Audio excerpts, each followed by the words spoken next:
कसलाई थाहा छ यो कुरा?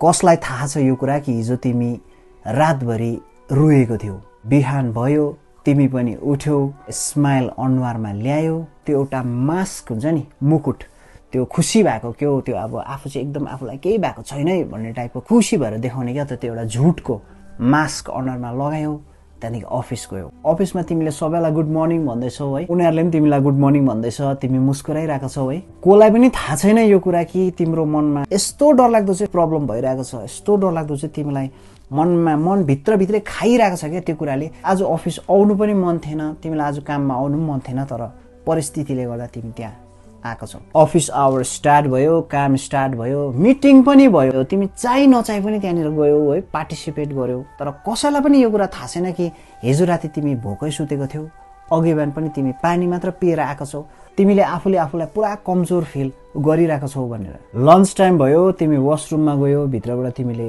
कुण्डी लगायौ है, त्यहाँदेखि तिमी ऐनाको अगाडि गएर फेरि एकछिन रोयौ क्या, फेरि एकछिन रोयौ, त्यहाँदेखि तिमी मुखसुख धोयौ, आयौ, त्यहाँदेखि तिमीले अफिसमा फेरि बसेर तिमीले अफिसको कामहरू सकेर तिमी घर फर्क्यौ। अनि घर फर्केर जब तिमीले घर आएर लुगा फेर्यौ, अनि तिमीले त्यो झुटाक्यौ, तिमी खुसी भइरहेको त्यो मास्क जब खोलेर राख्यौ है, अनि तिमीले सोच्यौ कस्तो उकुस मुकुस भएको यार, कस्तो हुन्छ नि लाइफमा, के हो यस्तो भन्ने टाइपको तिमीले सोच्यौ क्या। तर तिमीलाई एउटा कुरा थाहा छ साथी, यो जुन सिचुएसन तिमीले झेलिरहेको छौ नि लाइफमा, यो तिम्रो स्ट्रेन्थ हो क्या एक्चुअली, यो तिम्रो पावर हो। किनभने तिमी नि ब्रोकन भएर पनि तिमीले आफ्नो रेस्पोन्सिबिलिटी मजाले निभाइरहेछ, काम गरिरहेछ, किनभने तिमी यत्तिको चाहिँ म्याच्योर इनफ चाहिँ छौ कि तिमीलाई एउटा कुरा चाहिँ थाहा छ कि सुख सधैँ हुँदैन जिन्दगीमा भने, यो दुःख पनि सधैँ चाहिँ हुँदैन, एक दिन चाहिँ राम्रो समय फेरि आउँछ लाइफमा भन्ने कुरा चाहिँ तिमीलाई विश्वास छ क्या। र तिमीले पनि यस्तो सिचुएसन फेस गरिरहेको छौ भने नि